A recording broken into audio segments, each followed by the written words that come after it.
જેવો ગંગાજી કાનપુરમાં વહે છે, ગંગાજી બીજા શહેરોમાં વહે છે, પણ ઈ ગંગાના ઘાટ ઉપર જે આનંદ નથી, જે આનંદ ઋષિકેશના ઘાટ ઉપર છે. ભલે ગંગાજી એક જ છે, એનો પ્રવાહ એક જ છે, આ પાણી જ ન્યા પોગે છે કાનપુર, પણ કાશી પોગતા પોગતા એનો ભાવ ફરી જાય છે, પાણીનો નહીં આપણો. કારણ કે ત્યાં ઘણું બધું મિશ્રણ થાય છે, ઘણી બધી માનસિકતાઓ, ઘણા બધા ગુણ બદલાય છે. અહીંયા શુદ્ધતા છે ને પવિત્રતા છે. અરે અહીંથી હરિદ્વાર જાવ ને ત્યાં મન બદલી જાય. ઋષિકેશની ગંગાનું દર્શન અને હરિદ્વારની ગંગાના દર્શનમાં મન બદલે છે ને. તમારામાંથી જ ઘણા હતા એમ કીધું તો હરિદ્વાર આવ નહીં, ઋષિકેશ હોય કહેજો કે ત્યાં. શું કામ?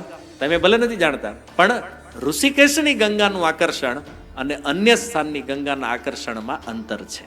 કેમ?